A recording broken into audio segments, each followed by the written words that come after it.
الله السميع العليم من الشيطان اللعين الرجيم بسم الله الرحمن الرحيم.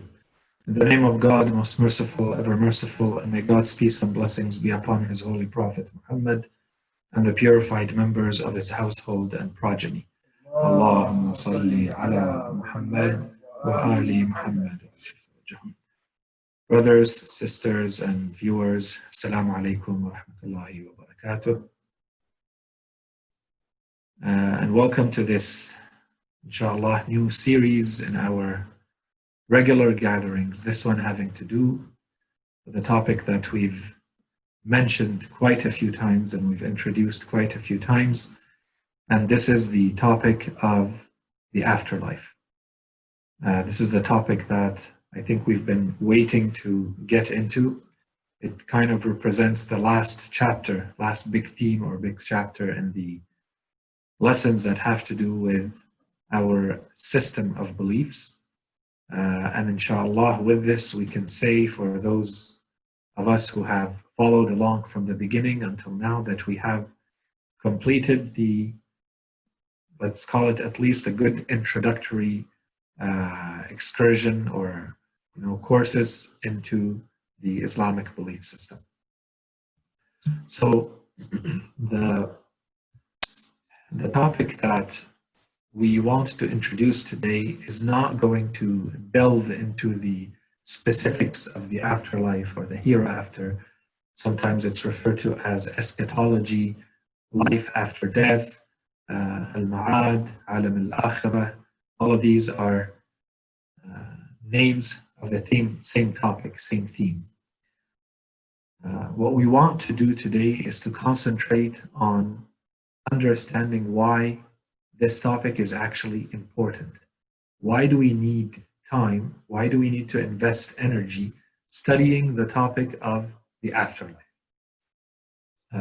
Inshallah, today at the end of this session, if this point is clear, then inshallah we will have accomplished our goal and it will serve as a good introduction for actually getting into the topic itself. So, let's call them preliminary remarks before getting into the topic, before the actual introduction. Until now, what we've covered, so that we know how all of this fits in together. We want to know how the topic of the afterlife or the hereafter fits in with everything that we have said until now. We began by explaining the need for religion. We said if we look at the nature of a human being, we will see that they have an intrinsic or natural need for religion. And from there, we started looking at the types of knowledge that human beings have. And those are numbered at, the 3, 4, 5 different types of knowledge that human beings have, including the sense perception and what we can build on to create scientific knowledge, natural knowledge. We talked about mystical types of knowledge. We talked about scriptural and revelation types of knowledge. We talked about all the different types of knowledge that a human being may have and what those limitations are for each one of these types of knowledge. How do we use them? Which types of knowledge serve us for what type of human activity or human analysis and thinking? From there, we went into this big topic of worldviews, the manner in which you interpret the world. And we said, without going into all the details related to this, we said that at the end, there are two big types of worldview. You either see the world in materialist terms, or you see the world in theistic terms. In other words, the world, when you interpret reality, when you look at your place in the world, it is either a world with God in the center, or it is a world with no God, which means there's only matter. Depending on the type of world that you believe in, you're going to live your life differently. The worldview is the set of things you believe in that allow you to interpret the world, to understand your experience in the world. And then from that, depending on what you believe in, you're going to act differently. Every action that you take depends on what you believed in And this belief is either a materialist belief or a theistic belief. Either a belief with everything is matter or comes back to matter and materialist entities, or you believe in a type of world that has God in the center. And everything else revolves around that understanding and that. And from there, of course, we spent a lot of time explaining properly the different ideologies and materialism, and we looked at specific issues, specific big questions, the beginning of existence, the beginning of the universe, the beginning of life, the beginning of human beings, and how are they different from the rest of creation, and so on and so forth. So this is all stuff that we built on and we completed. From there, we went to understanding God. So we proved the existence of a God, and then we proved what kind of God it is. Because we said there could be a lot of different understandings and images of what God you are believing in. You may believe in a force that you consider to be part of the universe. Some people believe in a God that is the universe. Some people believe that there is a God, but it's not a personal God. He does not know that you exist or does not care that you exist. So you can't really pray to that type of God. It's just a type of force that allows everything to exist, and it gives it its design and so on and so forth. But there's no intimate personal relationship with that type of God. So we went through the different attributes, sifat, that we can give to this God that we want to believe in, all based on rational, philosophical, logical arguments, so that we understand what type of God are we talking about. Is it the old man with a big white beard sitting in the clouds? Is that the God we believe in? Of course not, right? So we went through all of that. These were some of the things that we studied under the attributes of God. And one of the attributes around which we spent a lot of time was the attribute of justice, because we said this is one of the big contentious issues in religion, where people have trouble reconciling between the problem of evil in the world, harms in the world, difficulties in the world, and the existence of a God. How can you believe that there is a God who is good and merciful and compassionate and wise and powerful and knowledgeable, and yet you still feel that the world is filled with difficulties and harms and evils? Why would that God create this type of world or allow these difficulties to happen? And we spent, a good 7 to 10 lectures on this to properly understand these issues, because a lot of people end up having either very weak faith in God or they reject the belief in God entirely because they don't understand the issues related to the problem of evil in the world. With that, we finished the part of theology, of beliefs, that is usually referred to as ilahiyat, that you study to understand God and questions and issues and articles of faith related to God. And we went to the second big question that human beings have. The first one being, where do I come from? In one word, the answer to where do I come from is God. Or when you study it in the classic way, when we grew up and we study usul al-din, it's called tawheed. The answer, the question of tawheed is the answer to a question. The question is, where do I come from? It's the origin. That's the first question that is universal in human beings. All human beings have these three big questions. Where do I come from? What am I doing here? And where am I going? Where do I come from? The answer is the tawheed, everything that we just talked about. The second question is, what am I doing here? Why am I here? And what am I supposed to do?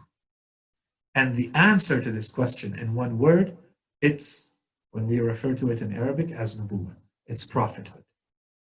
In detail, what we study in there is, why does a human being need religion?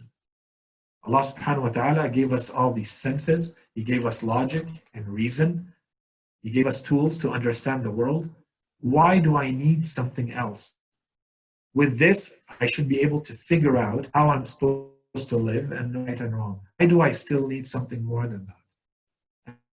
And the answer is what we discussed and what we studied in the big heading of nubuwwah. So we started to look at, why does Allah subhanahu wa ta'ala send a message to human beings through other human beings? We refer to them as prophets, anbiya, messengers, rusul, and they have to have certain characteristics, certain traits. For that person to be believable, to have credit, to carry a valid message that people consider credible, they have to have certain characteristics. And this was the heading of infallibility, of asma. I have to be able to rely on this person entirely. I have to be able to know that this is actually someone sent from God. I need some sort of sign. I need a miracle. I need something that confirms that only someone sent from God could be doing the things that this person is doing, and therefore this validates the message that they are bringing to me from their Lord. These are the questions that we looked at when we looked at the topic of prophethood. We said prophethood is split in two big themes. There's general prophethood, where you study these questions that relate to all prophets, that relate to prophethood in general. And then you look at every specific prophet to see how are they different from the others. So you study them, their personality, their miracle, their people, their time. And you see this is the specific prophethood that we said we don't have time to look at all the prophets right now. Inshallah, we'll come back and look at them. But the one that we did spend time on is our own prophet, Prophet Muhammad sallallahu alaihi wasallam. We said he is the last of the prophets, so we looked at his prophethood specifically. We established in what sense is he a prophet? How is he a prophet? What are the proofs of his prophethood? If you remember, we talked about his character being one, the prophecies of previous people, the miracles that he performed, and then we spent time discussing this miracle specifically. So we looked at the Holy Qur'an from different angles. How is the Qur'an a miracle? In what sense? We looked at how can we prove or demonstrate or know for sure that the Holy Qur'an is authentic, that this is the same scripture and message that was given to the Prophet that was communicated to us, right? So, and with all of this, we came back to conclude the topic of the prophethood of the Holy Prophet with the big themes of the eternity and universality of his message or his scripture and his guidance to human beings. So the big difference between his message and the messages of previous prophets is that his message does not end. It will not be replaced by the message of another prophet because there is no other prophet. This was the topic of the sealing of prophethood, khatm. In what sense is he a khatam? And we talked about that in detail. And we talked about what we mean when we say that Islam is universal, what we mean when we say Islam is eternal. Okay? From there, we added that in the case of the prophethood of the Holy Prophet Muhammad sallallahu alaihi wasallam, there's another cycle. After the cycle of prophethood ends with the prophethood of Prophet Muhammad, there's another cycle that begins, and this one is a cycle of imamah. And we talked why would Allah subhanahu wa ta'ala add to the message that he sent to humanity through Prophet Muhammad, why is there a need for more? We talked about the distortions and the lacks and the problems that occurred even in the life of the Holy Prophet that meant that he is not always going to be able to provide and give and present and expose all the teachings of this religion to humanity. It doesn't work. The society in which he lived does not understand these things, will not always be able to capture them in a way that they fully understand them and then transmit them to the next generations. We talked, for instance, about a topic as simple and as non-political as wudu, for instance, and how much difference there is between the Muslims about a topic as simple as that. So if that's the case, then how about other topics where there is a lot of vested interest, where people may lose power or money or status if they say the Prophet did this or did not do that? And the more you look at these things, the more you see there was a very specific situation that meant Allah subhanahu wa ta'ala needs to complete this religion in a way that is very clear to the rest of humanity, so that no one can come later and say this message did not reach them properly. So, and this is again not a problem in the Holy Prophet himself presenting his message, but it's the people receiving that message. Were they ready for everything that he was teaching? And did they understand from the teachings of the Prophet how to apply to every situation that would ever happen later on the teachings that he gave them, or were they too theoretical and too abstract?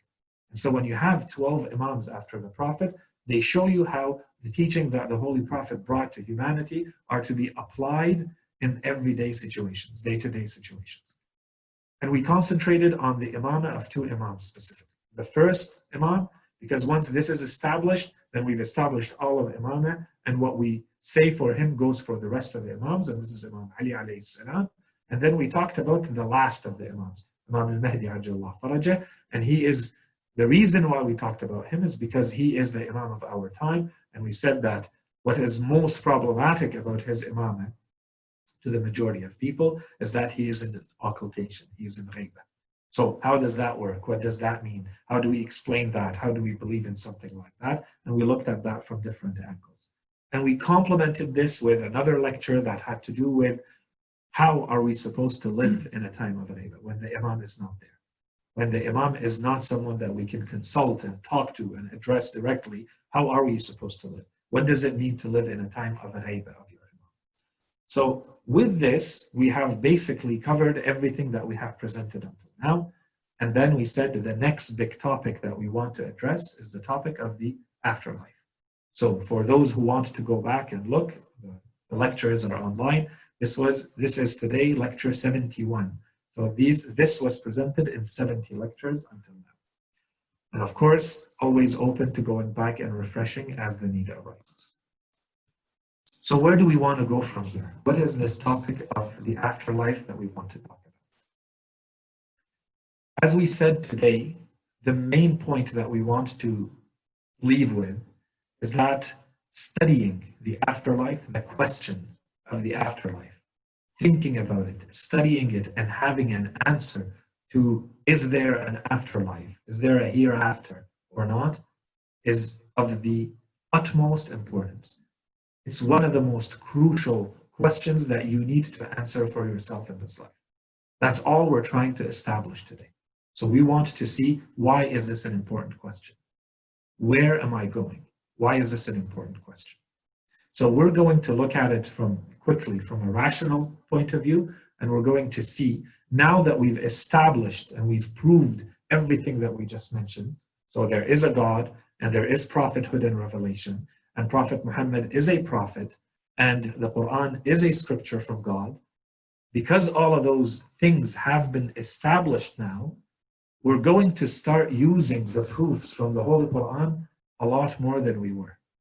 Because until now, until the lectures that have to do with the validity, the authenticity of the Holy Qur'an, we only relied on rational proofs, right? From now on, because this is well established, we've presented convincing arguments that the Holy Qur'an is authentic, that it is from God, and that it was brought to humanity from a valid, authentic, convincing prophet, then we can now rely on the Holy Qur'an as an additional source, in addition to the arguments and the points that we present based on reason alone, which gives us a much more complete picture.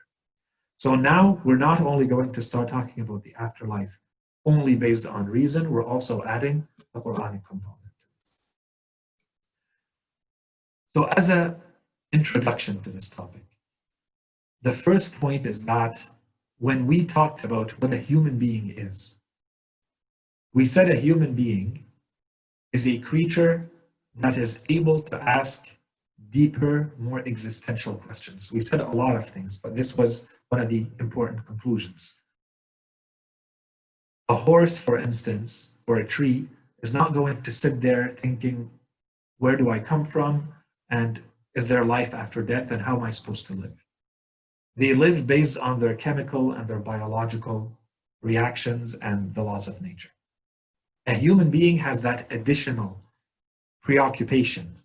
It's psychological, it's a lot deeper, and it actually has a very big impact on the way he perceives himself and his life. It means a lot for his level of happiness. What we were trying to make is to understand the difference of being a human being.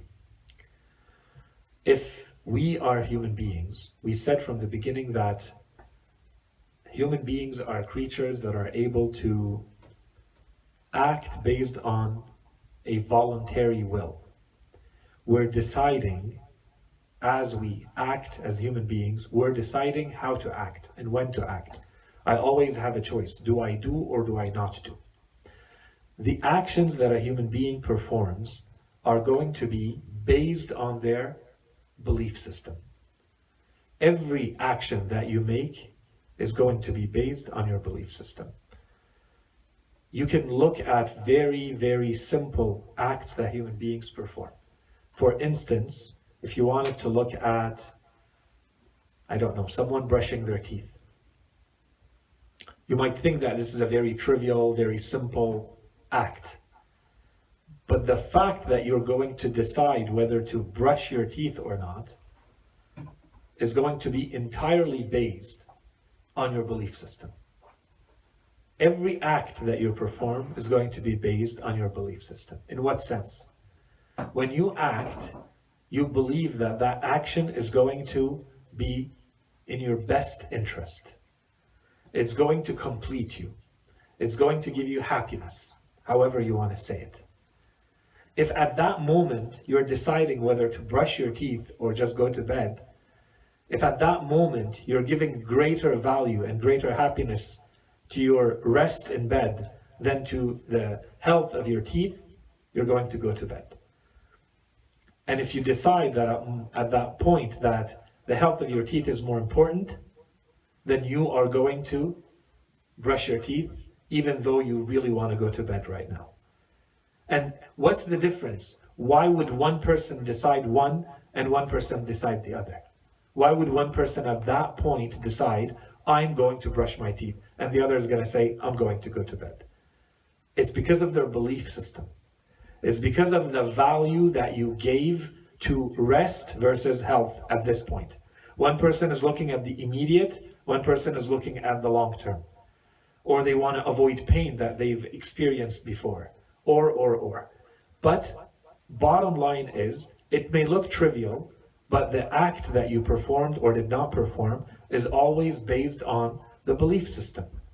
And this goes for things that are extremely simple, and it goes for things that are much more complicated. The point we were making is that a human being, when they are in this world, whatever they do, whatever act a human being performs in this world, comes entirely from their belief system.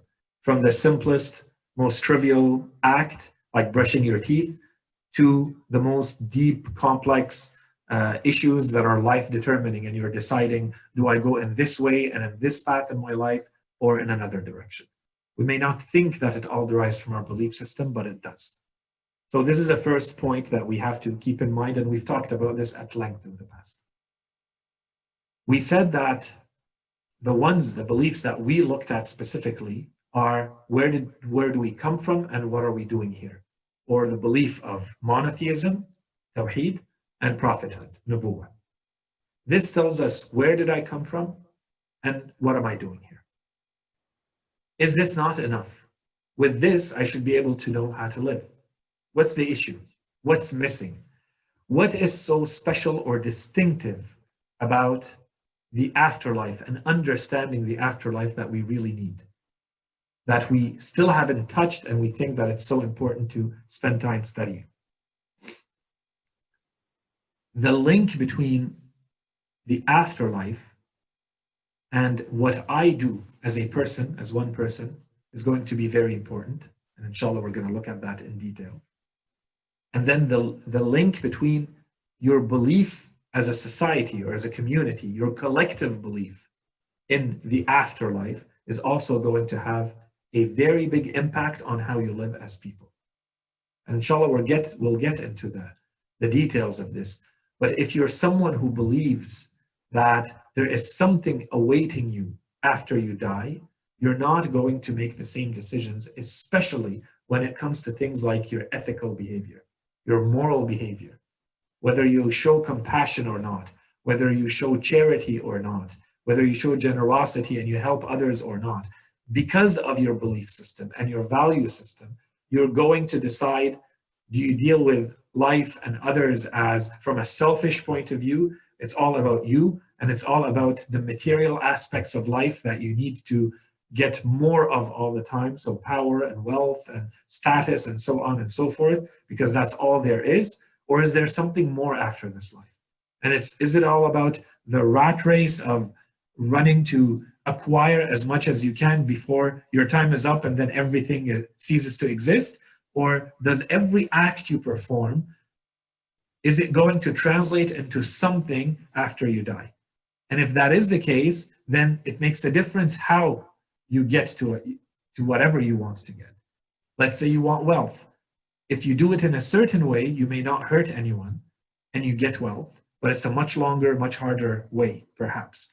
And there's another way to do it that basically gives you a shortcut and you can do it a lot faster, but there's a lot of people who might get hurt in the process. For instance, stealing. So which one do you choose? It depends on your value system. It depends on what you consider right and wrong. It depends on if you believe that there's something after you die or not. Because a lot of people will think that they will be able to get away with whatever in this life. People who have power, people who have money, people who have connections, people who have status can get away. Imagine you're a tyrant. Imagine you're someone who has all the means and all the tools, and you can decide and there's no one who can catch you. Or if they catch you, they can't do anything about it. What prevents you from living however you feel like? Is it simply that you're in fear that others may retaliate? That's one way, perhaps, and that's one level of ethics, which is not really ethics. Or if someone has a belief system that basically tells them there's nothing that you do in this world that's ever going to be lost, that there will always be a complete justice that will be reestablished after you die. Whatever you did here is going to come back to haunt you and be associated with you after you die. Good, you get good. Bad, you get bad. Well, you can't live in the same way. There is no way that people who believe in those two very different worldviews are going to live in the same way. And if you take that to the level of society, then in a society where everybody actually believes that if you're harming others, you're going to be harmed, that if you do good to others, you're going to be rewarded and be done good too, then in those cases, you really don't need a lot of policies and laws and guidelines in those societies. Because there is an intrinsic goodness from the people because of their belief system. That's if you truly have a society where there's a very high level of belief in those things. Unfortunately, in a lot of cases in this world, you have a lot of people who say we're believers, but it's not real belief. They say that they are believers, or they may know something rationally. They can prove it to you logically, but they don't believe in it. Someone may tell you, for instance, what do you believe is going to happen to someone who dies? Does their body move and can it do anything? And they'll tell you no. It's a dead body. It's just part of, it decomposes and there's nothing that happens. But if you tell them, okay, are you willing to spend the night alone beside this dead body? The majority of people would say no. They would not feel right spending a night alone beside the dead body of someone. Why? What's the difference? They tell you, I have knowledge. I know for sure this body, this person is dead. I know nothing is going to happen. That's true. They know, logically, they know. Do they have belief that this person is dead? No. They don't have any rational, logical reason to think this body is going to move. But in their heart, at the level of real belief, at the level of their actions, they have a doubt. Because of whatever reason, they have a doubt. Their mind plays tricks on them, they've heard stories, whatever it may be. And this is where you see the difference between knowledge, which could be rational and logical, and belief. You may have knowledge, you may be able to prove logically that there is a heaven and hell. But that's very different from having true belief that there is heaven and hell. Acting accordingly. And this is no different from the person who tells you, for instance, do you know that cigarettes are bad for you? They tell you, yes. You believe that they are bad for you. This is the question. Are you feeling the pain? And some cases, yes, they do believe. But they're still willing to because of their belief system. Because they think that the happiness that comes from doing the harm is still greater than the harm that they're getting. And in other cases, no, they don't have any belief in it. They have the theoretical knowledge. But as the belief starts to take shape because they're starting to suffer, for instance, their health starts to suffer, this is when the belief starts. And then they say, okay, I have to stop. And they really stop. This is where you have to distinguish between the knowledge and the belief. In any case, we'll talk more about that in detail. For all of this to work, we are going to need one very big important topic to be introduced and well established before we go into the whole discussion about the arguments of why is there an afterlife, what happens after we die, and so on and so forth. And that discussion is establishing that we actually have a soul. Establishing that there is more to the human being than just this body. Once this is established, then we can build on that every other point that has to do with the afterlife. So is there an afterlife or not? What happens after we die? What do we mean when we say reward and punishment? What's the relationship between something you do here and what happens after you die? What type of life is it after we die? When we say afterlife, what type of life is it? What does it look like? What are the laws? What are the principles that govern that world? Are they the same principles that we have in this world? The laws of nature, as we call them here, are they the same principles in that world, or are they completely different? Before we talk about all of this, and we will inshallah, this is what's coming, the first topic that we have to address and reach a conclusion about is, do we have a soul or not? Is there a part to the human being that is not physical or not? Are we only this body, or is there more to us? And that will be, inshallah, the first big topic that we address in a couple of lectures to make sure that once this is established, then we can jump into all the rest of the topics. So the importance of believing in the afterlife. A human being is always going to move, as we said, towards what they consider to be in their best interest, which means everything they do is going to be relying on their belief system of where their best interest lies. That part should be clear. When I act, if I look at every specific act on its own, there's nothing that holds all of these together that makes me move in a certain direction. These are scattered acts. Each act on its own is random. I'm reacting to something happening, for instance, in my life, at this moment, at this point in time. All of these acts, to understand the meaning of when we said you are a human being, you have a free will, you get to choose what to do based on your belief system. Therefore, it becomes extremely important to understand your belief system, to know how you act, for the acts to be coherent, to be logical based on the belief system. There is an ingredient that you need, and that ingredient is direction. It brings all of your acts together and points them in one direction. And that direction is the answer to your question, where am I going?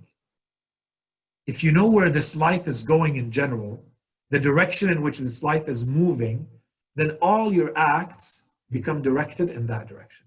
Because now you know where life is going. It's not about what this action is doing on its own and that action doing on its own. It's all of your actions together. They're moving your life, all of it, with all parts in it, are moving in one direction. And that direction is, well, what happens after you die? If you have an answer to that question, you have just given an orientation, a direction to your whole life. You've given a meaning to your life, and therefore a meaning to every act in your life.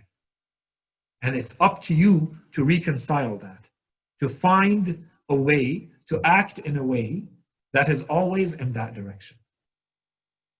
Okay, and this has to do with a quick discussion we had last time we met, when we said, you know, when you do things in this world, how do you balance between this world and the next? Inshallah, this will be a good topic of discussion that we continue. So the type of life that you're going to live is going to depend based on the direction that you believe in.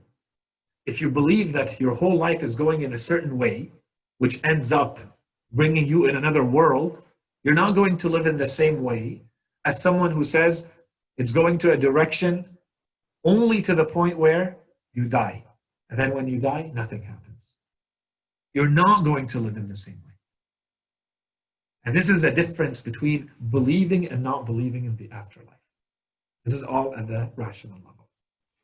And so I'm not going to go into all the details on how you see all of this manifest itself in people's lives. I think anyone can think about the differences between someone who believes there's something waiting for you after you die, there's a life after this life, and with someone who does not believe that.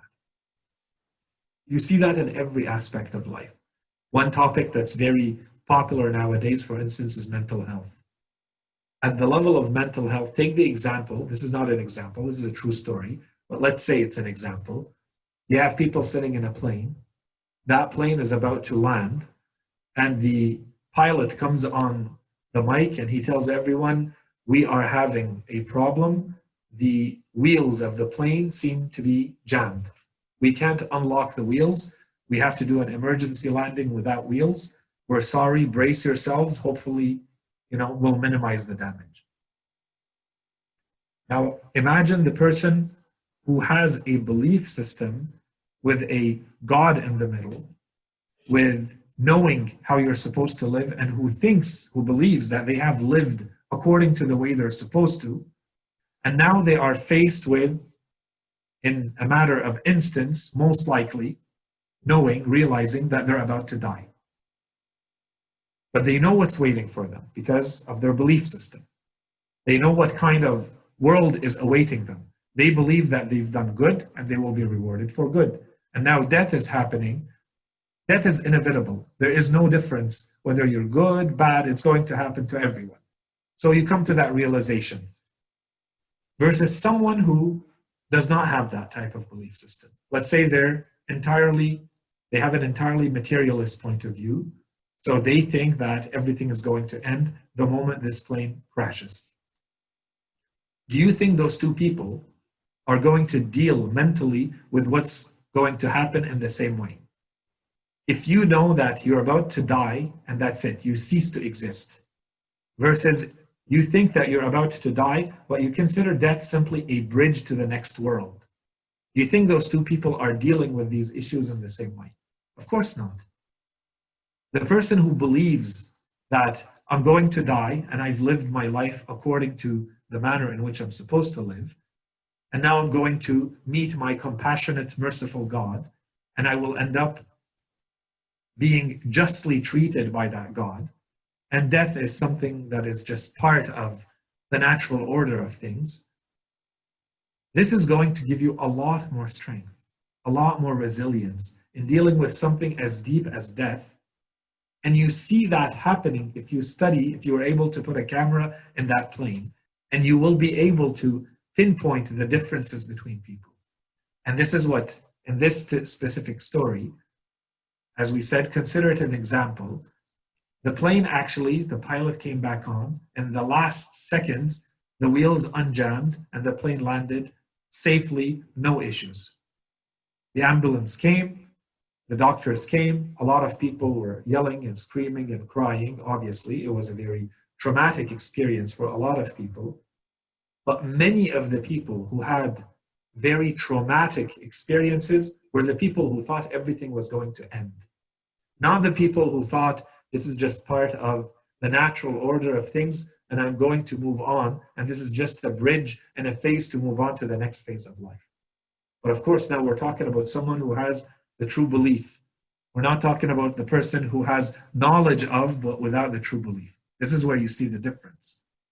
So people who are always wondering about where do you get the fortitude and the resilience and the strength of mind to deal with the difficulties of life, well, this is one of them.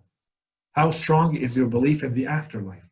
It's going to change entirely the way you perceive the world and your place in it and how to deal with things coming your way. Because you know nothing is lost, that there's a God who is seeing everything, and he's all powerful and all knowledgeable and all wise and merciful, and everything is in his hands. And if it's a difficulty, it's part of the tests, but nothing is lost, and you're going to get rewarded for all of your efforts regardless of the outcome. So there's never a worry. Even the difficulties, you're just getting more reward for them. Okay, so you go through those in life, and then you move on to the next life, and you get the reward that you've been accumulating your whole life, which is a completely different worldview than someone who thinks, I'm going through this difficult life, it's all pointless, it's all meaningless, and then you die at the end and that's it, you cease to exist. And so the best way to live your life is just to, if I have to lie and cheat and take whatever and do whatever to people, so long as I get the happiness I feel I'm entitled to, that's all that matters. Because at the end I die and nothing happens anyways. There's a very big difference in the way you're going to live and in the way you acquire your happiness in this life and your peace of mind, your tranquility of mind in this life, depending on whether you think there's something waiting for you or not after you die. And as we said, this works at the level of an individual and it works at the level of a society.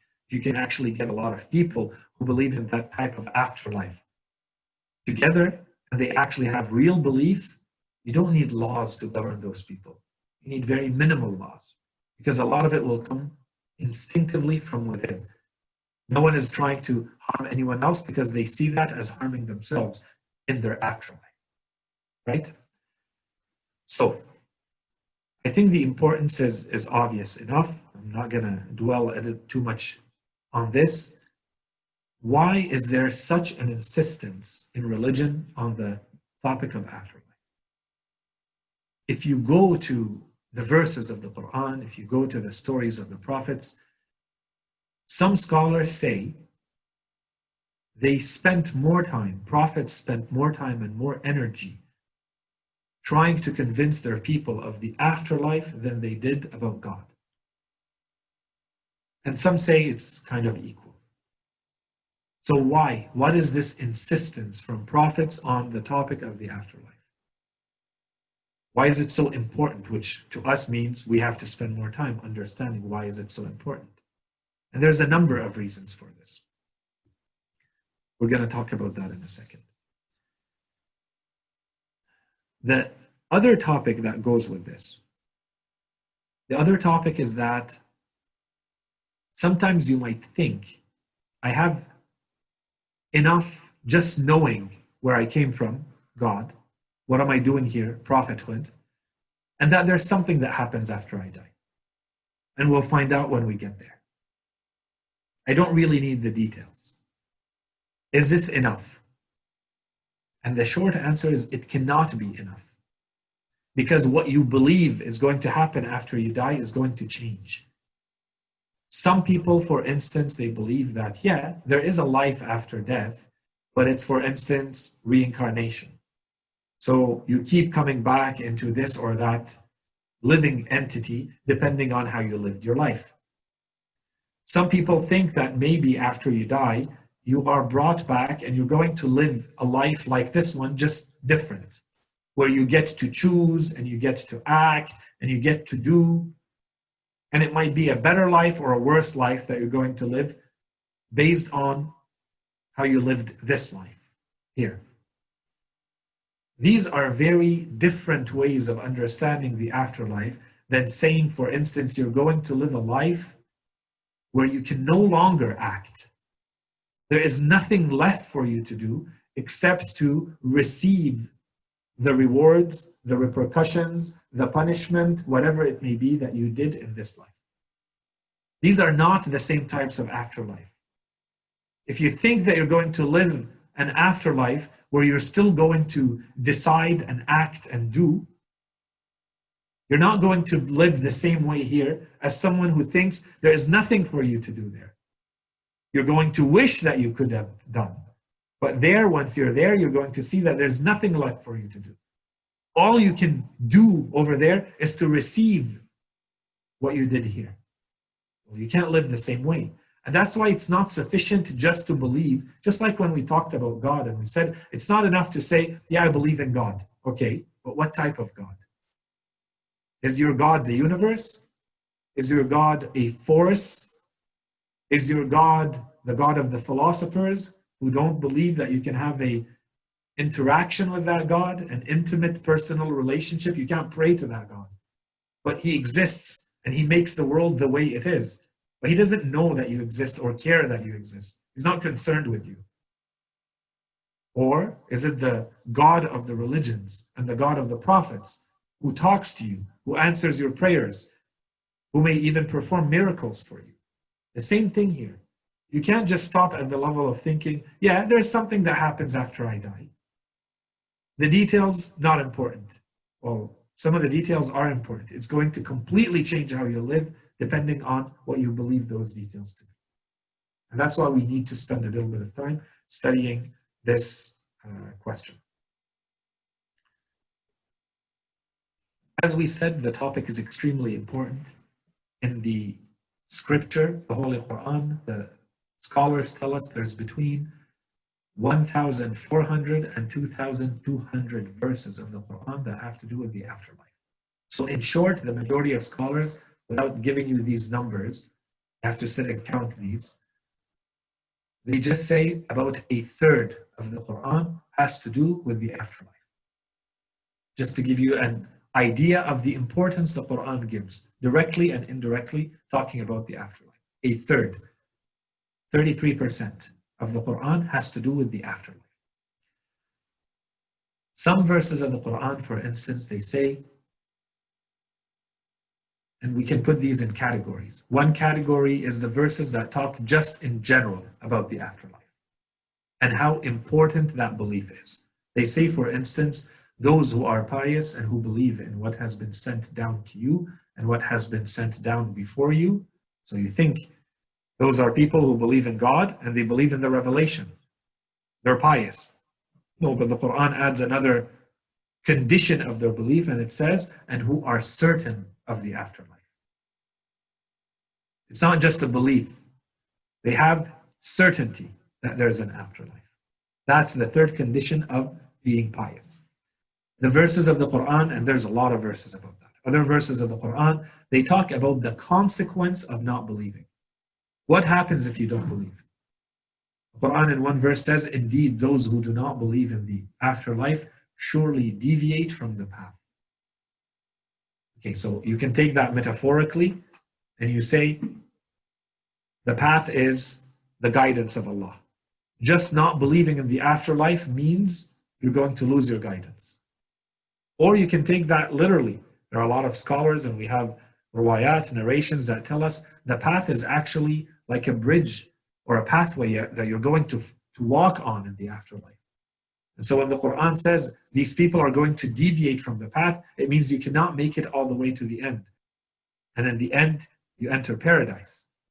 So those who, very clearly, indeed, those who do not believe in the afterlife will surely deviate from the path.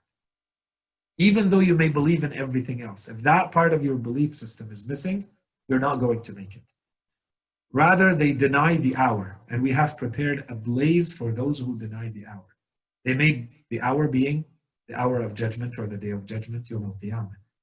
Those people who deny, Allah subhanahu wa ta'ala says, we've prepared a punishment for them. Maybe they believe in everything else. Allah subhanahu wa ta'ala says, no, you need to believe in the afterlife as well. Many verses in the Quran, I'm going to jump over these. Many verses of the Quran talk about the fact that there are eternal bounties and blessings waiting for those who believe in the afterlife, and the verses of the Quran that talk about the eternal punishment waiting for those who deny the afterlife. There are verses of the Quran that talk about the relationship between good and bad deeds. And there are many examples of this where if you do good and if you do bad, what does that mean? Does that count as one? And that count as one? And then you go in the afterlife and then you get a little bit of punishment and a little bit of good, or how does that work? We need to look at that. And we will, inshallah. Consequences of the good deeds. So if you do something good, what do you get? What do you actually get? What is this thawab that everybody talks about? The Quran talks about. What is the thawab? What does it look like? What about the bad deeds? How are they rewarded, compensated in the afterlife? We'll look at that, inshallah. Answering objections of the deniers. There are verses of the Quran, and those are going to be some of the first verses that we're going to look at. There are verses of the Quran that say, here are all the objections of the people who say there cannot be an afterlife. The Quran presents them like rational arguments. It says there are people who don't believe in the afterlife for this reason, for this reason. And the Quran answers them logically. We're not going to say we believe in those answers because they are the Quran. We're going to look at those from a logical, rational point of view to see what is the argument that the Quran is presenting from those people and how is it refuting them? How is it answering that objection? And then there are verses of the Quran that say one of the main causes of the misguidance of people is that they don't believe in the afterlife, in this world. The way people act brings us back to our belief system. The way people act in this world is based on the fact that they don't believe in an afterlife. In one verse, Allah subhanahu wa ta'ala talks to Prophet Dawood alayhi salam that he made a king. Prophet Dawood alayhi salam became a king. So he's not only a prophet, he's also ruling over people. Allah subhanahu wa ta'ala talks to him. He tells him that, "Oh David, indeed we have made you a vicegerent, a khalifa on the earth. So judge between the people with justice and do not follow desire or it will lead you astray from the way of Allah. Indeed, those who stray from the way of Allah, there is a severe punishment for them." Why? Because of their forgetting of the day of reckoning. Because they have forgotten the afterlife, there is a punishment for them. And in another verse, Allah subhanahu wa ta'ala talks to those people in the afterlife. Now we are there. Allah is telling us what's going on, and He's talking to the people of hell. He tells them, "So taste the punishment for your having forgotten the encounter of this day. We too have forgotten you." So what happened? Those people forgot, denied, in other words, that there's an afterlife. Allah subhanahu wa ta'ala in this world, when this happened, Allah subhanahu wa ta'ala says, "I forgot them." What does that mean? Allah subhanahu wa ta'ala is not, forgetful in that sense. It means Allah subhanahu wa ta'ala is not going to include them when He guides people. He's going to let them be, because that's what they chose. You chose that, I'm going to let you. So we have forgotten them. Taste the everlasting punishment because of what you used to do. So why is it so important? Why do the prophets, and specifically the Holy Qur'an, why do they insist so much on the afterlife? First reason, the afterlife is of the dimension of the unseen. It's not of the things that you can just talk about, like, nature, where everything is in front of you and you don't need much convincing that it's there because you experience it. But when Allah subhanahu wa ta'ala in the Holy Qur'an, He talks about things that are not of the seen world, not of the material world, He insists on them. He comes back and He presents them in all sorts of different ways. Because they're kind of far-fetched to a lot of people and they need a lot more convincing. So you see the Qur'an coming back again and again when it talks about certain things that are important but of the unseen. The human being requires a lot more convincing, so Allah subhanahu wa ta'ala gives them a lot more proofs and a lot more verses and a lot more stories and a lot more details until it becomes clear that this is really how it is. That's one reason. The second reason that Allah subhanahu wa ta'ala insists on this, and the prophets do too, is that this is one of the main reasons, if not the main reason, for people to live one way or another. The human being is looking for an excuse. If you believe, as we said, in a certain outcome, you're going to live your life a certain way. There's a verse in Surah Al-Qiyamah. It says, "Does a human being think that we shall not assemble his bones?" So it's talking about the afterlife. Does he not think that basically we're going to resurrect him in the afterlife? Most assuredly, we are able to perfectly restore the very tips of his fingers. Okay? And then the next verse, "But the human wishes to go on doing wrong. The reason he is denying there's an afterlife is because he wants to go on doing wrong. The moment I open the door to the possibility that there's an afterlife, now I'm stuck living my life in a certain way. I cannot just go on doing injustice and corruption and stealing and hurting others and lying and cheating, because now I'm stuck with an outcome. But if there's no outcome and there's no afterlife, I can live however I want. I'm not bound by anything. So The Quran is very clear here. Does he not think? So in other words, no, he does think. But the human being wants to go on living like he wants to live. So he doesn't allow himself consciously to open the door to believing in an afterlife, because now he's going to be stuck living based on certain laws and certain ethics and certain morals. So he doesn't want to do that. Okay, that's the second reason. And maybe a last one. And this is where the Holy Qur'an is always insisting at the level of those who have power, the elites of society, those who can really make a difference, those who have political power, financial power, legislative power, social, religious. Look at all the societies. The Quran refers to these people usually as al-mala. They're the elites.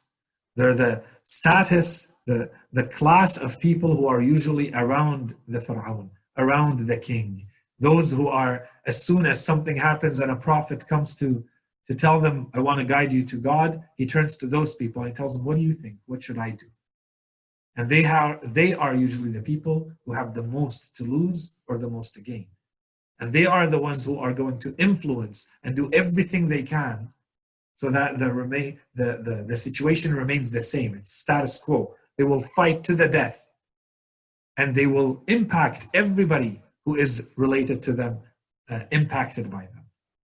Because they control the means, because they have such an influential position, of course they are going to decide and to propagate a certain message and a certain lifestyle and a certain social structure and religious structure, as was happening before.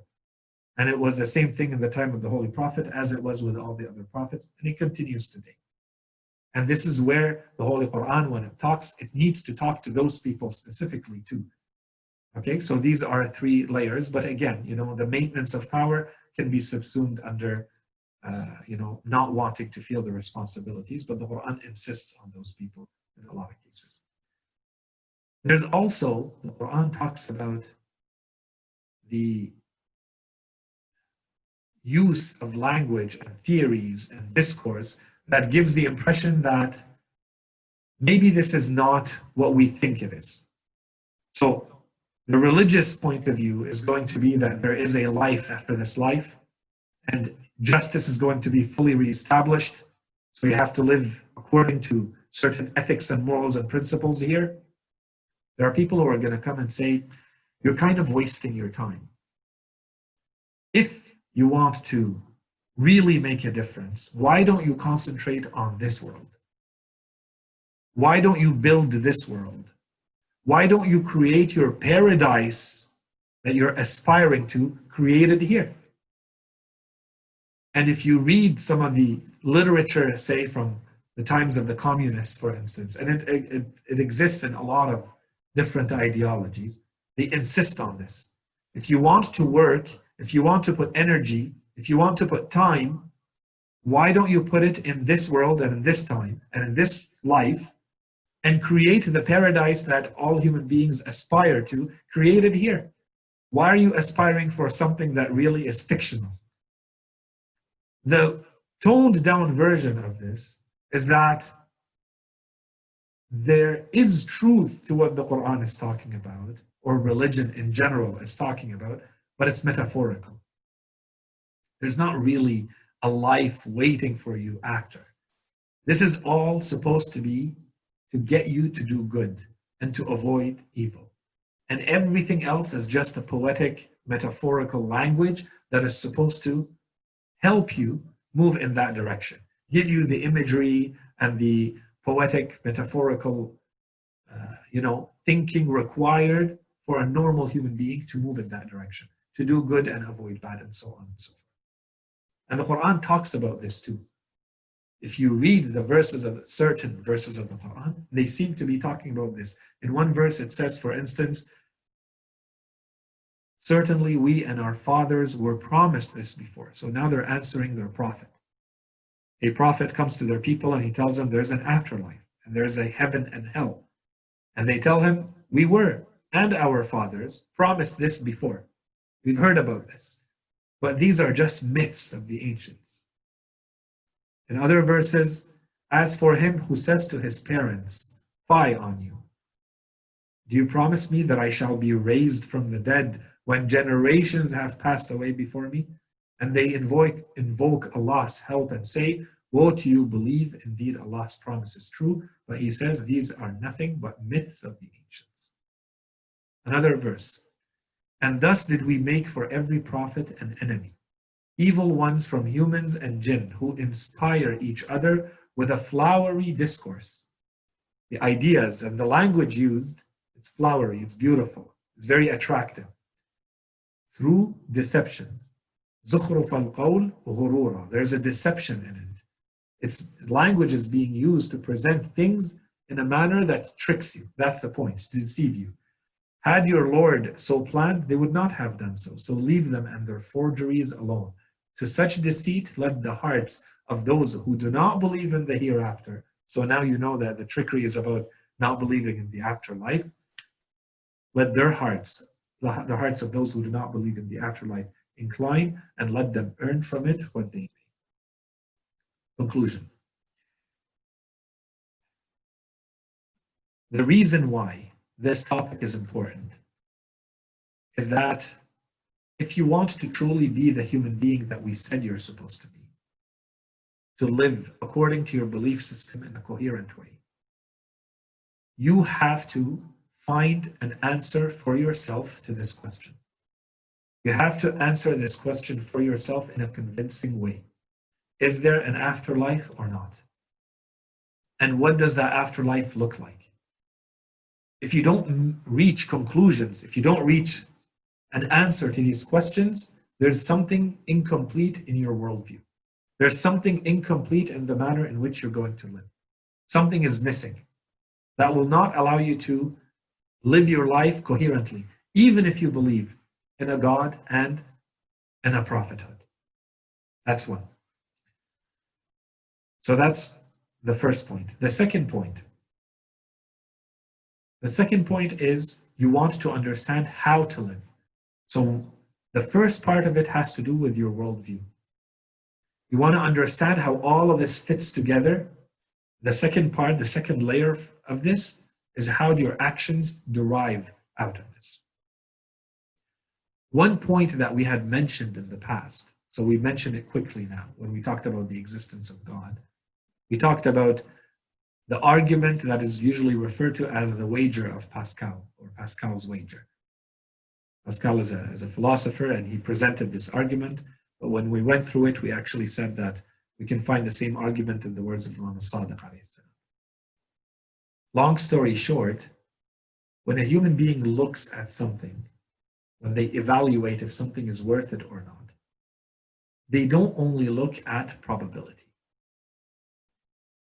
So, if the argument of the person, it could be any of us, the person looking at the afterlife, the argument could be that the probability that there's an afterlife with heaven and hell and all these details that religions tell us about, the probability is very low. Very, very low. Let's say 1%. There's 99% probability that this is a lie. Fine. 1% left. There's 1% that this is true. When a human being looks at something to decide, do I do or do I not do? To assess the value of something, do I only look at the probability? No. I look at one more ingredient. I look at the value of what's at stake. If someone came and told you there's 1% chance that you may win $10 million, which is kind of what happens all the time when people play the lottery. The chances are a lot less than that. It's not 1%. It's 1 in a million, 1 in 10 million, and sometimes less. Do they still put their money or no? They do. They will still give the money. Why? The probability is very low. Let's say it's 1%. It's not 1%. It's usually 1 in a million, for instance. But let's say it's 1%. If there's only 1% probability, Why would anyone take of their money and put it in? Because they're not only looking at the 1% probability, which is very low. They're looking at one more ingredient. They're looking at what's at stake, the value of what's at stake. What's at stake is, for instance, $10 million. Is it worth it for me to lose that little bit of money for the 10 million? Yes. So mathematically, we don't want to go into the mathematics. You multiply, yes, it's 1%, but you have to multiply it by the value of whatever it is that's at stake. And the opposite. If someone, you're thirsty and someone gives you a cup of water and they tell you there's 1% chance, only 1% chance that this water will kill you because it has poison in it. But it's only 1%. There's 99% chance this is just normal water. But there's 1% chance this is actually poison. Would you drink it? You wouldn't drink it. No one would drink it. They would say, I will not. What's at stake is my life. Yes, it's only 1%, but what's at stake is too big. What we're talking about, we can't only look at the probability. Yes, maybe the probability that all of this that we're talking about, that there is a hereafter, an afterlife, a heaven and hell, let's say the probability is 1%. Not more and not less, okay? 1%. But what's at stake? What's at stake is eternity. So, are you willing to wager? Are you willing to risk? Yes, 99%, okay, put that aside. There's 1% chance that it's true. Are you willing to wager that all of this eternity is worth putting aside just because the probability is low? And here's where you add the part of, so what's the other alternative? What do you lose in living in a certain way? And what do you gain in living in another way? And here's where, if we wanted to go through the argument, you have 4 possible outcomes. But all of them boil down to, you have nothing to lose and you have everything to gain. The most you can lose is maybe a bit of restrictions in this life. But are they worth it? This is what you have to look at. Are they worth it if what you get in return is eternity, eternal life, eternal happiness? Are they worth those restrictions? Are they worth it or not? Okay, so this is the argument from Pascal's wager that we apply here from philosophy. Very quickly, the next topics. We said that we were going to talk about the existence of the soul and what it means to be a human being. Is it this body or is there something else?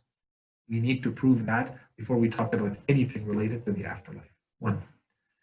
2, we want to see what are the big arguments against believing in the afterlife. Why would anyone not believe in the afterlife? We want to look at the nature of death and what happens after we die. And then, what are the characteristics of the next life? What are the laws in place that govern that type of dimension, that type of world? Are they the same as the ones we have here, or are they completely different? What type of world are we going into? There is a relationship between everything that happens in this life and everything that happens in that other life. What type of relationship is it? How do my actions in this life translate into things happening in the afterlife? What is the relationship between faith and action, and how do we see that in the other world?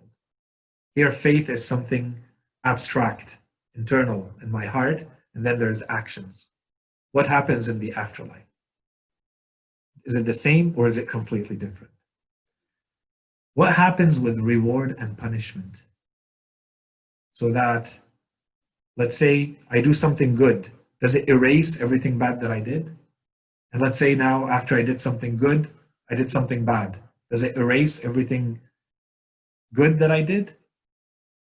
Or does it all remain there? Or do some things get canceled and erased and others I'm stuck with? And which ones? And why? Because I need to know. Let's say I lived my life a certain way and now I decide to change. Well, what happens to everything that was done before? Does it stay? Does it go? Does some of it stay and some of it go? How does that work? What about this big topic of intercession? That you have someone who can come and perform a shafa'ah. So how is that part of justice? How does that work when you're saying it's all about justice? You do good, you get good. You do bad, you get bad. So how does it work? And where's the justice if there's shafa'ah that can happen? How can that work? And we can still say at the end that this is a just system. And the last link that I wanted to make, so inshallah, as I said, these are the next topics that we're going to get into. The last link that I wanted to make was that the topic of death and the topic of the afterlife, as we're presenting it, we're concentrating on the theological dimension, the belief system dimension. The reason for this is that we want to make sure that when someone believes, when they say, I believe in Islam, I believe in religion, I believe in God, I believe in whatever, they understand why they believe what they believe. They know the reasons, the arguments for themselves and for others. If someone tells you, is it because you just blindly follow whatever your religion says? No, I have reasons for that, and here they are. This is why I believe what I believe. This is what we're trying to do. This is what we've been trying to do since the beginning. But there's a parallel discussion that we really should be having, and inshallah we will have it eventually, specifically related to the topic of death and the afterlife. And this is more the spiritual dimension. A lot of people are always wondering, what should I do and how do I get more spirituality and how do I work on things that give me more spirituality so that I feel the presence of God and I want to be a better person, but not only at the level of the mind, it's at the level of the heart. And there's entire courses and volumes and lectures about this topic. That's fine. And there's all sorts of strategies and plans that someone can put in place for this. That's very good too. The first step in that direction should start with the topic of death. Always. This is what the Holy Prophet says. He says, remember death. If you want to move in that direction, if you want to work on your spirituality, start from death. You look at the words of Nahj al-Balagha, Imam Ali alayhi salam, and the other Imams, there's an insistence on understanding death and what happens after death. So while we are not going to be concentrating on the spiritual dimension in every one of the lectures, we're going to try to inject it here and there. This I'm going to leave more to you. This maybe is something, and today we talked for a lot more than we're supposed to. Inshallah, the next lectures will be a lot shorter and leave a lot more time for the discussion. Inshallah, this is where we're going to raise the spiritual dimension a lot more. Do you see the connection between what we're saying? For instance, the point of today was to understand the importance of the topic for your everyday life. That it changes the way you live. It changes your actions if you understand that there is an afterlife. Is this clear? And as we move through the topics, inshallah, the spiritual dimension of it becomes a lot clearer. There's a story in which Imam Ali alayhi salam, and we'll finish with this, we're told that this happened during his khilafah. He was the Khalifa at that time, and there's someone who came to see him, and he was sitting, the riwayah says, in a dar. The dar could be a room or a house, a building. He came to see the Imam, and he says, I entered, and the Imam was seated, and there was nothing else except a hasira on which he was sitting. A hasira is basically a mat made of straw. People sometimes pray on it, they roll it up. But you come into a room where the Khalifa of the Islamic world is sitting. And at that time, the Islamic world was large and wide and rich and powerful. and you see the Khalifa of that world sitting in an empty room, sitting on a hasira. There's no furniture, there's nothing. And so the person says, I told Imam Ali alayhi salam, I told him, why don't you put a little bit of furniture in this house? And the Imam tells him, it is not something that the wise and smart person to do, the labib, as he says.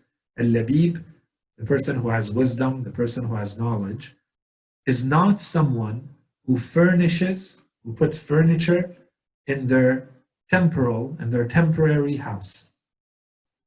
We are a people who have put our furnitures and our belongings and our wealth in our eternal houses. When the Arabs would travel, they would travel a lot. They would basically stop on the way and they would put up tents. They would put up temporal houses. You stay in it for one night and you move on. And then the next time you stop on your trip, you stay there for one night. Are you going to put furniture in the tent where you're staying one night as opposed to the building in which you live? No, you're just going to put the necessary things. Imam Ali alayhi salam is telling him, we are a people, if you're asking me why there is no furniture here, because if I have anything to invest, I want to invest it in my afterlife. What's necessary, I will do in this life. If you want to be a follower of Imam Ali alayhi salam, then this needs to be kind of at the forefront of how you think about this life. This does not mean, and this is an important thing, because sometimes the objection of those who want to say the religious people concentrate too much on the afterlife. No, the opposite. In our religion, there's as much insistence on this life as there is in the next. But as we said, it needs orientation, it needs a direction. And the direction is, I will do everything I need to do for this life, keeping in mind that it's all for one purpose, which is the afterlife. If you want to be a follower of Imam Ali alayhi salam, these are the types of things you need to keep in mind. That there is an investment to be made in this life, but the investment is for the next one, not for this one. We'll stop here for today, and inshallah, starting from next week, we'll keep it a lot shorter and without technical difficulties. And we will, inshallah, leave a lot more room for a discussion, whether for the brothers and sisters who are online or the ones who make the trip in person here. وصلى الله على سيدنا محمد وعلى آله الطيبين الطاهرين. اللهم صل على محمد وآل محمد. وأنتم. If there's anyone online who has any questions, concerns, please go ahead and write them on the chat. I will read them as they come in. Otherwise, I'm going to go to the brothers who are here in person. So you said during the presentation that some of the objections of the afterlife is, why don't we aspire for a great paradise in this life? And like, so why do we have to work for something that's not, that might not come? So you didn't answer. Is that for in the next lectures, or did you answer and I missed it? So this was it's a good question. This is one of the objections that sometimes people, they object to believing in the afterlife, and they say, why don't you concentrate on this life instead? We didn't really answer it directly. In short, we basically said the Quran considers that myths, and it considers that the flowery discourse that people trick others with, because it's too clearly established that there is an afterlife. Okay? So, that's not the direct answer though. The direct answer, and this is part of the last point that I just made, which is there's kind of an assumption that because the religious person, as like the story we just said from Imam Ali alayhi salam, because the religious person is so concerned with the afterlife, they're really not concerned about this life. So they're not spending any time building it and investing in developing it. So they're leaving that to the non-religious people to do, while the religious people just enjoy, what the non-religious are doing. If there's anything to do, well, why don't we start with here, the life here? In short, the answer to this is that if you're talking about Islam, so I'll speak about Islam. Islam has put in place an entire system of the way you're supposed to live that includes all the dimensions of this life. It has an economic system, it has a political system, it has a social system, it explains to you your rights and your responsibilities within your family, within your community, within your society, and so on and so forth. Why? So that even if you want to concentrate on only the afterlife, the way to do so goes through living life here and making sure that all your duties and your responsibilities are met. You still have a family to take care of, and you still have a community to contribute to, and you still have to think about those who have less than you in this world, and. Every dimension of life has been taken care of. That's if someone really wants to go, all out in their belief in the other life. That's one. The other answer that I did not talk about at all, but I think it's very important, and this comes back again and again about religious topics. Religion is supposed to be about making you concentrate on your spirituality and your afterlife. It's not going to be pushing you more about this life because this happens on its own. I don't need to tell you go eat. So religion's not going to come and tell you really have to eat, don't forget to eat. You feel it, you live it, you experience it. It's part of your biology, it's part of your material feelings in this life. It doesn't require anything more. Religion's not going to invest energy there. There's not much convincing to do. People are going to always lean towards making sure they have the most comfortable, luxurious, material lifestyle they can have. This is how, look at the history of humanity, it's all one long evolution in that direction. Religion doesn't need to insist more on this. It's going to happen on its own. Even with that said, religion has put things in place to make sure, as we've mentioned in the past, for instance, people take great care in developing lands that are dead, or agriculture, raising animals. There's a lot of ahadith, riwayat related to this, for instance. So the claim that because you're religious, you're completely going to neglect this life or neglect yourself, it's false. Especially, and for myself, if we're talking about Islam. If that is the case in other religions, it certainly is not in Islam, right? And so that's kind of the two big answers I would give to that. It's a good question. And you caught it well. No, I did not answer it. I answered it Quranically, which is, the Quran is basically saying this is zukhruf al-qawl. This is a trickery that people use to deceive others, when the thing in itself is clearly true. It's clearly true that there's an afterlife. But then they come up with all sorts of arguments to say, this is myth, this is metaphor, this is, why don't you concentrate on this life instead? No, it's not this or. It's both together, as we believe. Yeah. I'm not seeing any questions online, so I think we're good and everything is clear here. Over there, I don't think there's anything. Okay, inshallah. Anything else here? I have Yes. about the belief, Yes, yeah. So basically, there isn't really a such thing as saying I believe or I don't, because there's no correlation between what you say and what's in your heart. Your actions pretty much show what's in your heart. So typically, let's say if you believe in and this goes back to certainty, because the Quran also talks about certainty in people's hearts. But are you ever able to, like, when you believe more, obviously you're gonna act a different way than if you don't believe in, and if you don't believe, you always have that doubt, I think, for the most part. And if you believe, you have less doubt. But could you ever reach that certainty? Because if you reach certainty, you pretty much reach infallibility, or you either reach certainty in your pure evil. But the Quran also talks about reaching certainty. So it's like, Yeah, okay, so there's a lot in that question. The first point, I think that one we can say very quickly, and we build on it always.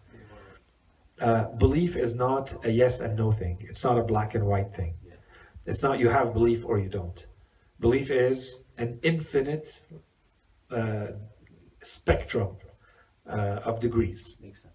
So you're always moving in that, and there's no end to it. That's one. And that's why even someone like a prophet, after they are a prophet, they can keep raising their level of belief and their level of certainty. So certainty is also on that spectrum, and it's not one. That's one. Two, you said that there's no point in saying, it's all about the action. So not no point, but like I'm saying, between saying I believe or I don't, it's like there isn't. I think obviously there's an importance in saying I believe or I don't, but it's not just I believe or I don't, because your actions will always be in the middle or on this side or on this side, right? So that's more like it. Yeah. And so the point I wanted to make, there's a couple of them. One of them has to do with the importance of saying. Yeah. So saying, or it's not about the actual physical saying, but that's one level of saying. Yeah. Let's consider that, part of expressing your belief.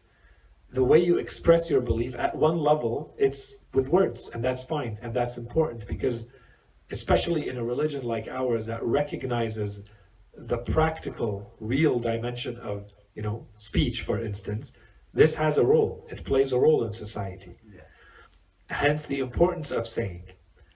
The second point related to that is you can never get to, you don't know what's in my heart and I don't know what's in yours. So what do I have to use? I can maybe look a little bit at your actions and I can look at your words. And I have to rely on that.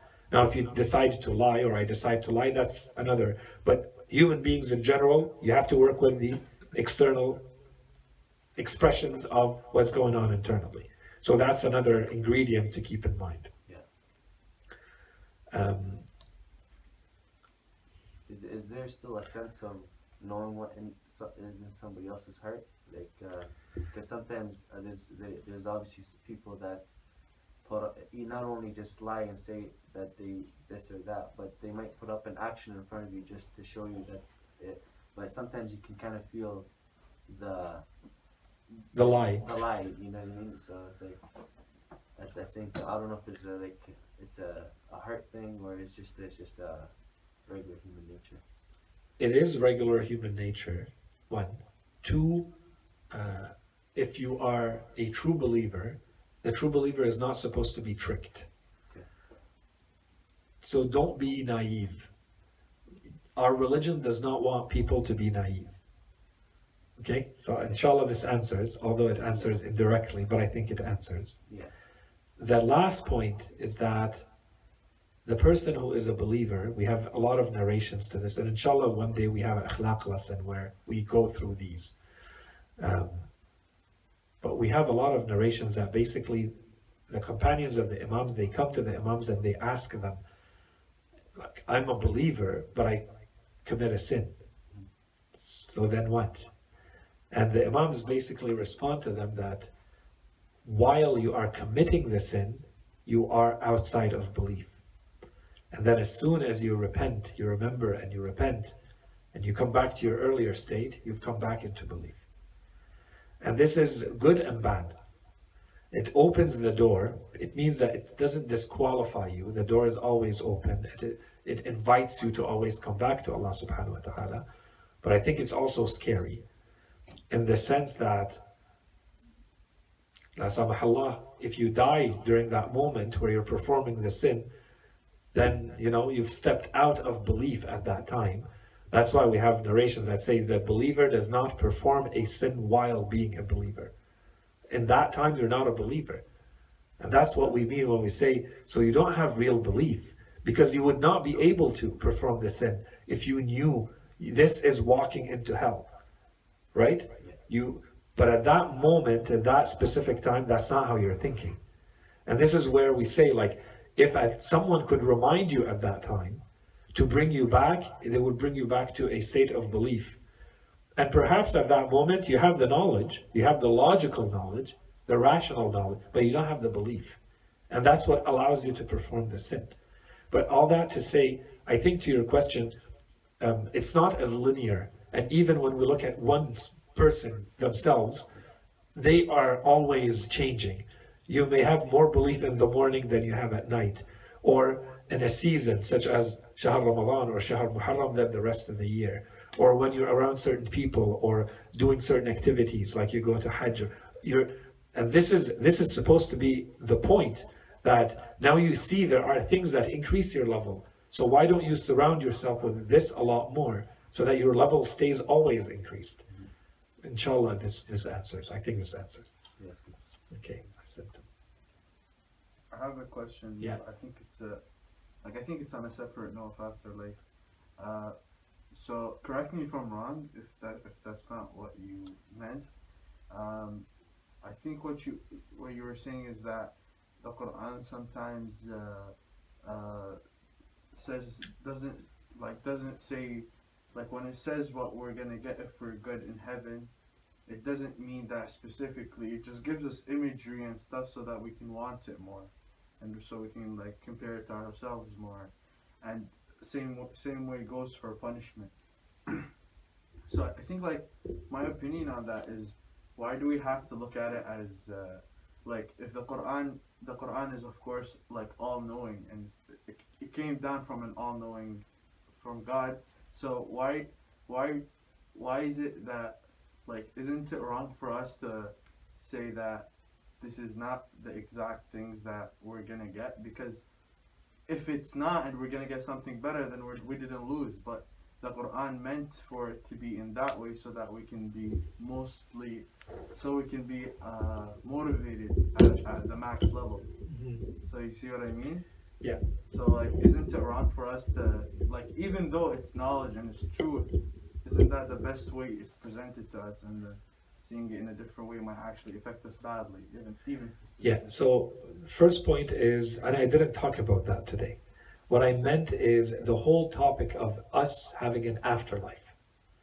This is presented by those who reject an afterlife, who say there is no afterlife. They want to say, when scriptures talk about the afterlife, it's all one big metaphor. The afterlife and the heaven and the hell are actually this life. I see. Okay? So to incite you and motivate you to do good, we're going to tell you, if you do good, something really good is going to happen to you after you die. But actually it doesn't exist. That all is just one big myth. Like, they're claiming it's a lie, basically. Exactly. Okay, so that's what we talked about today. Now, what you're asking about is when the Quran talks about certain types of punishment or certain types of reward. So you've agreed with the Quran that there is an afterlife and there is reward and there is punishment. But when the Quran talks about the details of it, do we understand those literally, or do we understand those figuratively and metaphorically? So when the Quran says there's a garden with a river in it, and there's trees, and there is, and there is, and there is it really a garden with a tree and a river, or is this a metaphor? And when it talks about this, and that, and hell, is it really a fire, blaze, hell, flames, as the Quran is saying, or is this a metaphor? The points that you raise are really good. This would require a good discussion, okay? I cannot tell you, like, this is the truth, either side. What I can tell you is, yeah, you need to understand both sides. On one side, you have the people who say what you're saying, end of story. On the other side, why do they say that maybe some of this is metaphors? Why? The first point is the things that are described in the Quran as being the epitome of, the maximum of pleasure and happiness described in the Quran, they are very suitable for people living 14 centuries ago as Bedouins and nomads of the Arab culture in that part of the world. They would have considered that as the maximum of happiness. But maybe if you were sent to another group of people who had gardens and rivers all the time, maybe in the jungles of Amazonia, maybe that would not be such a great thing for them, because they live that every day. They would be looking for something else as their heaven. So some scholars, when they've looked at this, they say the Quran spoke to those people in their language, and it gave them the images they need. But when you come to it, and then this applies to every human being, what I am going to imagine being my full pleasure and my full happiness may be different than yours. And what we know from heaven is that you are all going to receive, based on, of course, how good you were and so on and so forth, what goes with you, what works for you, what gives you the maximum happiness. But maybe yours and mine, even though we may be of the same culture, because of my cultural background and yours, my knowledge level and yours, my whatever and yours, this is not what I would want. I gave up everything that I gave up in life, not for this, but for something else. So do I get that or no? Am I still stuck with, your garden and river? Okay, that's the second thing. The third point, I think, and this one is the really important one, is that it's not only about me thinking and you thinking. This is all conjecture. What does the Holy Qur'an say? The Qur'an has verses where it talks and it gives you those specific details. Great. But then it also has other verses that tell you that maybe this is a metaphor. That this is تِلْكَ الْأَمْثَالُ نَضْرِبُهَا لِلنَّاسِ. Okay, so it's a method. Or there are verses that say, in the afterlife, what will await you, you can't comprehend here. So the only alternative left is the Quran tried to make us understand, but it's telling us you can never understand. I can't explain to you with words what is going to happen to you. وَنُنْشِئَكُمْ فِي مَا لَا تَعْلَمُونَ. We're going to recreate you in that which you can never know, unless you go there.